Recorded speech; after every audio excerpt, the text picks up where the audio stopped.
Saudações, meus irmãos e amigos da Catedral Evangélica de São Paulo, a primeira igreja presbiteriana independente de São Paulo. Muito bem-vindos na nossa escola dominical, onde no dia de hoje estaremos dando sequência a uma série de estudos que temos feito sobre personagens e personalidades da Bíblia. Hoje, nosso personagem escolhido é Jesus Cristo. Eu gostaria de iniciarmos com uma oração pedindo que o Espírito esteja conosco nesses momentos de meditação que estaremos usando a partir de agora. Senhor Deus e Pai, graças te damos pelo privilégio que temos de podermos nos reunir, ainda que de forma virtual, para adorar-te, para cultuar-te, através do estudo da tua palavra, através da meditação da tua palavra, para entendermos um pouco mais dos teus propósitos para cada um de nós. Que a tua misericórdia, através da ação direta do teu Espírito em nós, a começar em mim, seja particularmente proveitoso no dia de hoje, abrindo nossos olhos e corações para a tua vontade. Lhe rogamos em nome e por amor de Jesus Cristo. Amém. Meus irmãos, eu gostaria de iniciarmos a nossa aula de hoje, onde estudaremos um pouquinho sobre a vida de Jesus Cristo, lendo uma passagem de Gálatas. Gálatas 4, os versos 4 e 5, são o texto base para a nossa lição de hoje. Assim diz este texto: Vindo, porém, a plenitude do tempo, Deus enviou seu Filho, nascido de mulher, nascido sob a lei, para resgatar os que estavam sob a lei, a fim de que recebêssemos a adoção de filhos. Meus irmãos, esse texto é um texto fantástico. Por quê? Porque usualmente nós lemos na palavra, ouvimos um tratamento de nós como humanos, como servos de Deus. E somos servos de Deus. Mas repara vocês que nesse texto ele fala uma coisa um pouco diferente. Ele fala de Deus nos adotando como filhos. Isso é bastante diferente do que meros servos. Esse tipo de texto, onde menciona o relacionamento especial dado por Deus através de Jesus Cristo, nos qualificando como filhos de Deus, e não meramente servos, aparece em diversos textos no Novo Testamento e nos remete à importância de Jesus Cristo, não só para o nosso resgate, mas também para a nossa convivência com Deus. Por isso, torna-se particularmente interessante nessa série de estudos que nós estamos fazendo sobre vida de pessoas que escolheram servir a Deus e cuja história está registrada nas Escrituras, torna-se particularmente interessante a vida e a obra de Jesus Cristo, nosso Senhor. Eu gostaria de começar falando um pouquinho sobre o início da vida de Jesus, tal qual relatada nas Escrituras. É muito interessante que as Escrituras, nos 4 evangelhos, os irmãos já estão a par, que a vida de Jesus é particularmente esmiuçada nesses 4 evangelhos que nós conhecemos, que são os 4 livros que iniciam o Novo Testamento. Pois bem, existem algumas particularidades interessantes que eu gostaria de chamar a atenção nesse primeiro momento da nossa meditação de hoje. A primeira e mais importante é que esses textos, ele pouco menciona sobre a vida e a obra de Jesus Cristo antes do início oficial do seu ministério, nos 3 últimos anos de vida dele conosco aqui na Terra. A vida de Jesus, por exemplo, como criança, a gente só encontra em Lucas. Em Lucas capítulo 2, nós vamos encontrar um pouquinho sobre a história de Jesus como criança. É interessante que Deus achou por bem focar e enfocar o ministério oficial, digamos assim, de Jesus Cristo, que aconteceu nos anos finais da sua vida. E grande parte da sua vida, 90% dela, ele viveu 33 anos, os anos finais do ministério dele foram mais ou menos 3, portanto, mais de 90% da vida dele tem muito pouco registro na palavra de Deus. A vida de Jesus, como criança, por exemplo, para tentarmos levantar alguns exemplos ou algumas lições, né? Ela, como eu disse, ela está restrita basicamente em um pedacinho do livro de Lucas, do Evangelho de Lucas, e nós percebemos algumas coisas. Por exemplo, que como criança ainda, ele é intensamente interessado na palavra de Deus. Nós encontramos isso no capítulo 2, verso 46. Encontramos também, ainda como criança, fatos relevantes da vida dele, que ele se torna consciente do seu papel e do seu relacionamento especial com Deus o Pai. Nós vemos também no capítulo 2, no verso 49, que ele está desejoso de voltar a Nazaré e estar sujeito à autoridade dos seus pais. Jesus Cristo, mesmo com a sua consciência sendo despertada e ele entendendo o seu papel como filho de Deus, ele não menospreza a autoridade dos seus próprios pais. Esses são alguns pontos que nós podemos levantar dentro dessa vida de Jesus Cristo descrita em Lucas, abordando esses anos iniciais da palavra de Deus. Eu não vou abordar aqui, porque não é o nosso tema principal, a questão da consciência de Jesus Cristo sobre o papel dele como Filho de Deus e a sua missão. Ficou claro, obviamente, que isso não aconteceu assim de repente. Ele teve uma revelação gradativa sobre o seu próprio papel como Deus e homem aqui na Terra. Portanto, este mistério, porque é um mistério, é algo muito complexo para nossa mente entender uma realidade que não faz parte do nosso dia a dia, que é entender a eternidade de Deus, a atemporalidade de Deus restrita num mundo temporal, num mundo com as limitações regidas pelas próprias leis da física.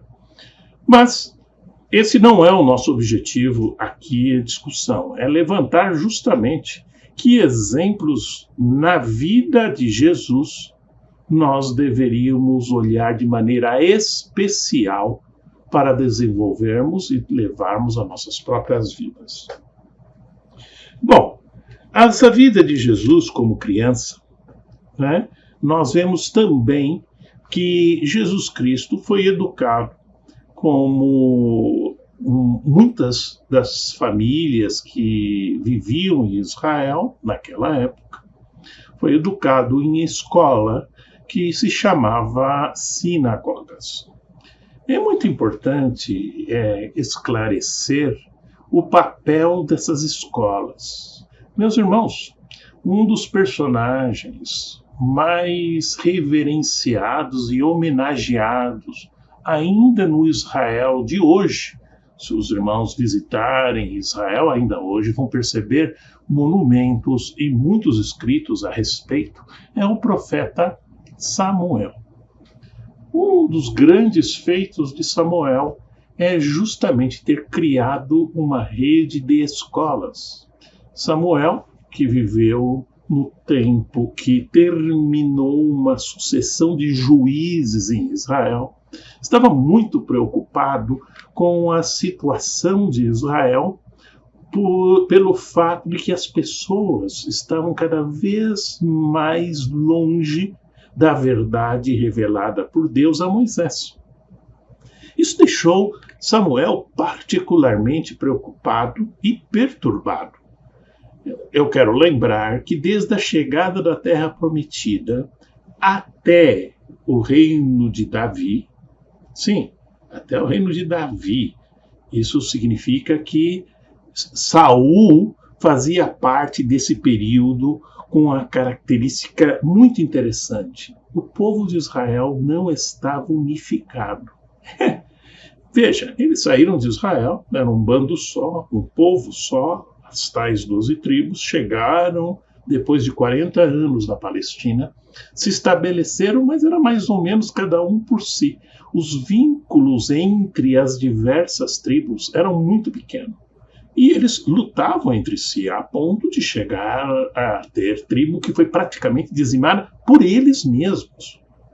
Era uma relação muito estranha e definitivamente não era uma relação que Deus esperava ou esperaria entre o seu próprio povo. Mas, de qualquer forma, foi nesse contexto da verdade de Deus sendo perdida por causa das próprias ambições humanas que Samuel criou a tal das escolas. Escolas esta que, por exemplo, o próprio rei Davi, como criança, a gente fala, um pastorzinho que pegaram, e Deus pegou esse pastorzinho e trouxe para ser rei de Israel. Verdade. Mas esse pastorzinho já frequentava as escolas de Samuel para conhecer a Deus em sua plenitude e ter a certeza de que as verdades de Deus continuaria de geração a geração. Eu falei de Davi 1000 anos antes de Jesus Cristo nascer. Pois é, Jesus Cristo frequentou esse tipo de escola, tal qual a grande maioria dos seus contemporâneos. Bom, e finalmente um ponto dessa vida antes do ministério principal de Jesus Cristo, que é justamente a ocupação de Jesus Cristo. Jesus Cristo, ele se formou, digamos assim, para ser sucessor na profissão do seu pai, José, como carpinteiro. Eu quero chamar a atenção que quando nós falamos de profissional, de como um carpinteiro, definitivamente não estamos falando de uma classe alta, chefe, não sei do que, dono de um feudo, de uma nobreza. Não, não é. Por outro lado, eu quero chamar a atenção que num contexto social de muita pobreza, quando nós falamos de profissionais desta classe, são profissionais qualificados, nós estamos falando de uma classe média, muito embora a mensagem de Jesus Cristo é focada no pobre, tanto pobre materialmente como, acima de tudo, nós, pobres de espírito. Jesus Cristo, ele veio de mais ou menos de uma classe média da época, uma classe de artesãos, onde ele se formou para ser sucessor na profissão do pai como carpinteiro. Um ponto que é muito interessante a gente ver no ministério de Jesus Cristo é que Jesus Cristo, ele teve a grande preocupação não só de nos contar, de revelar a vontade de Deus para nós, mas de demonstrar esta verdade. Então a vida de Jesus é a mensagem.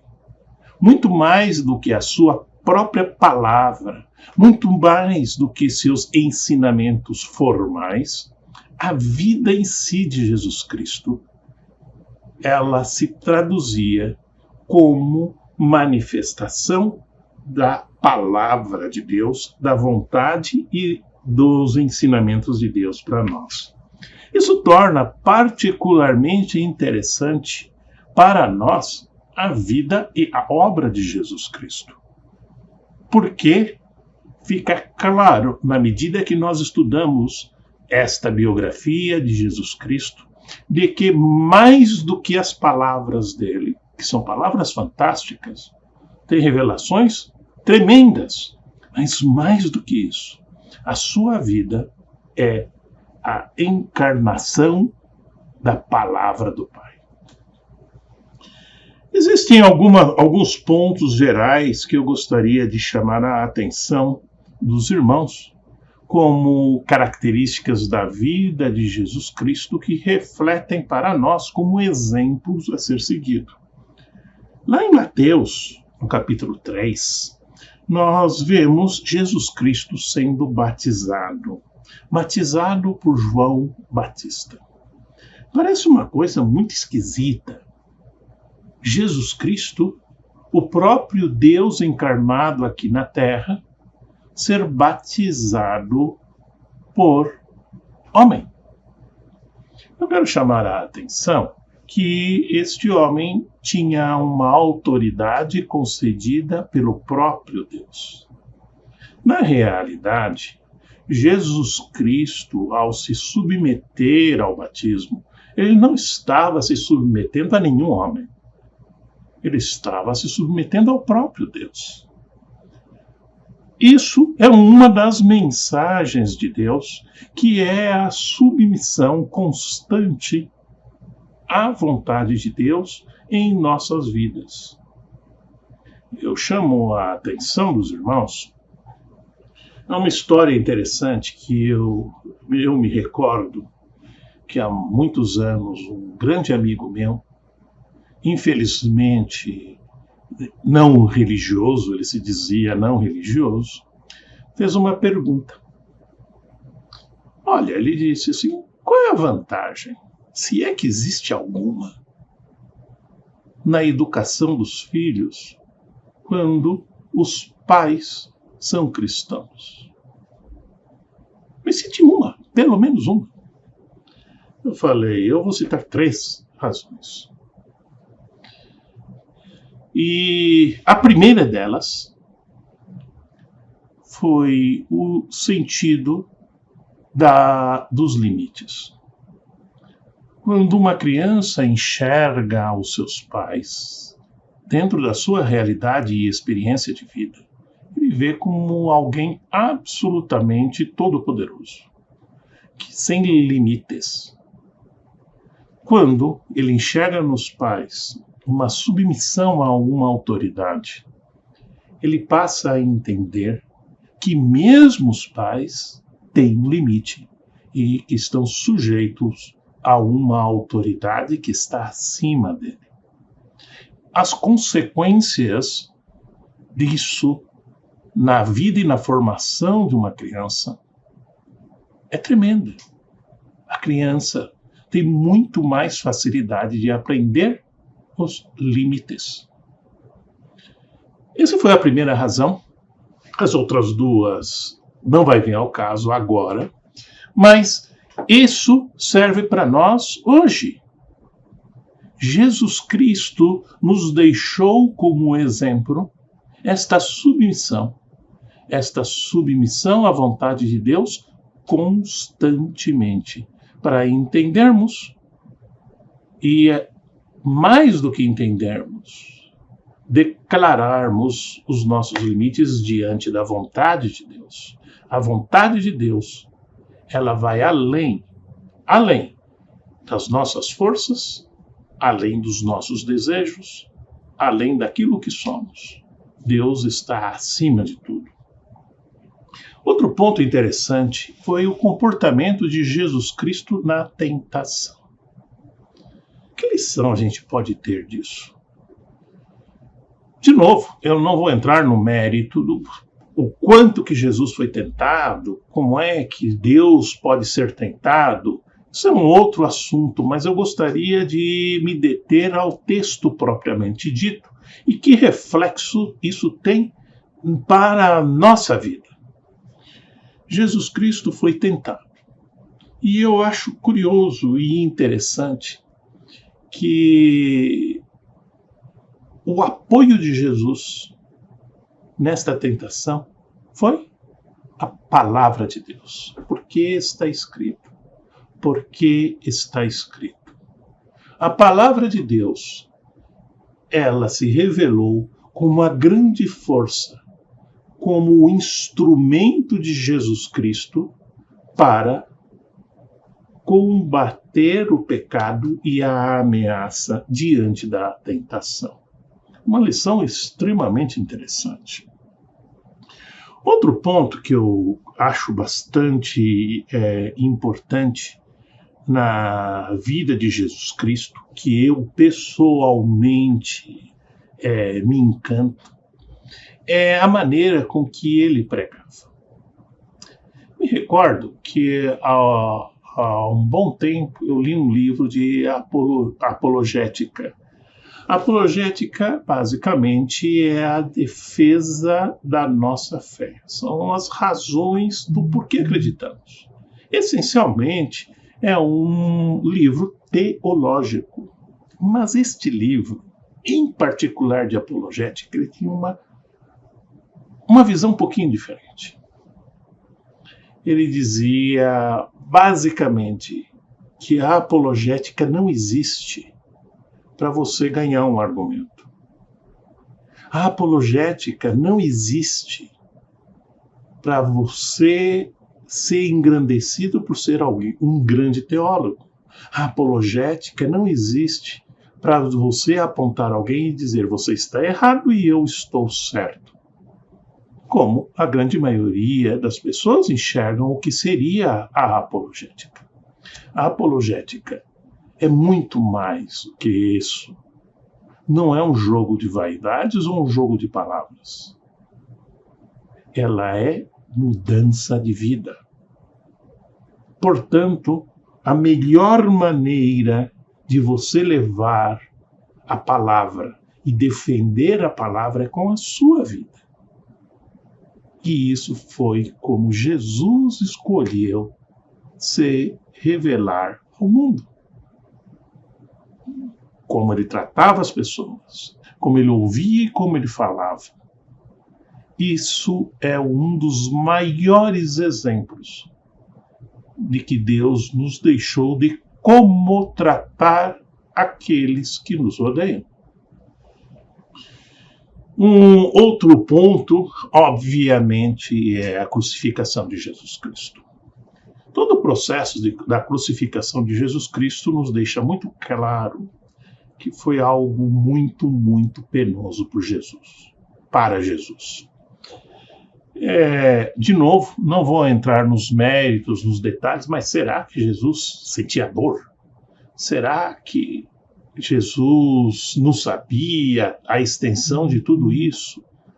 Eu não vou entrar nesse mérito neste momento, mas eu vou chamar a atenção dos irmãos para alguns pontos que realmente são relevantes para a nossa discussão, para as nossas lições, para a nossa vida. É que Jesus Cristo estava ciente que ia ser um problema grande, que a sua morte ia ser algo com muita dor, que ia ser algo muito pesado para ele. Mais do que isso, ele deixou claro, quando rogou ao Pai, se possível, me afaste desse problema grande, mas que seja feita a tua vontade. Essa sujeição de Jesus Cristo, e mais do que essa sujeição, a plena confiança, a plena aceitação dos desígnios de Deus para a sua própria vida, é uma lição absolutamente fantástica. Mesmo que nós não entendamos exatamente os porquês da nossa vida, a certeza de ter um Deus que cuida de nós, de ter um Deus soberano, isso faz muita diferença. Naturalmente, o ponto alto da vida de Jesus Cristo é a sua própria ressurreição, simbolizando e demonstrando a sua vitória sobre a própria morte. Da mesma forma que Jesus Cristo venceu a morte, ele promete a nós que nós venceremos a morte por ele. Isso, provavelmente, meus irmãos, é um dos maiores tesouros que nós temos. Pessoalmente, eu vejo no cristianismo muitos tesouros, mas dois em particular me chamam a atenção. O primeiro, eu acho que é bastante conhecido e acaba sendo uma concordância entre quase todos, é a vida eterna. Jesus Cristo, pelo seu sacrifício, nos garante uma vida eterna com Deus. Definitivamente, isto é um presente imensurável. Absolutamente nada que nós conhecemos aqui na Terra pode se igualar a essa promessa de Jesus Cristo de nos ofertar a vida eterna. Um segundo ponto, um segundo presente muito importante que Deus nos deixou é o próprio Espírito Santo. Isso é um presente assim maravilhoso. Porque nós temos a certeza que nunca estamos só. A solidão, meus irmãos, é uma das dores mais grandes que o ser humano pode ter. E o fato de Deus Espírito Santo estar conosco, isso nos dá uma segurança, isso nos dá um alívio nos momentos de dificuldade. Isso fortalece a nossa fé e nosso relacionamento com Deus. E Jesus Cristo deixou claro isso. A vida dele foi uma vida com Deus.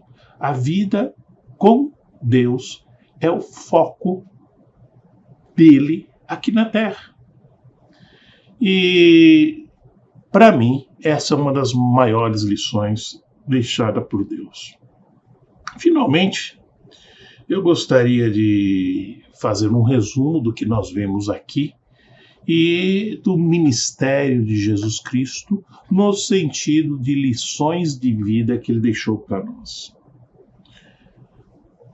Como nós mencionamos, Jesus Cristo deixou muito claro na pregação, com a sua própria vida, não só com palavras, de que a grandeza, a grandiosidade dele estava em servir.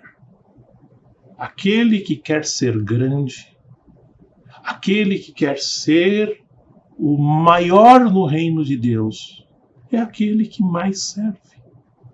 Aquele que mais serve é o que se aproxima mais da vontade dos desígnios de Deus. Outra coisa que Jesus deixou muito claro na sua vida é que não existe atalhos para a maturidade espiritual.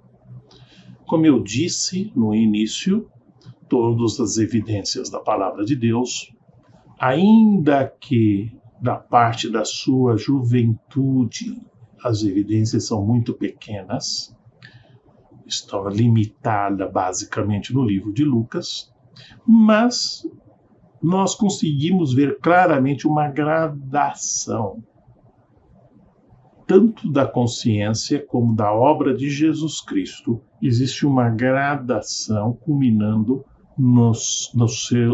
na sua crucificação e na sua ressurreição.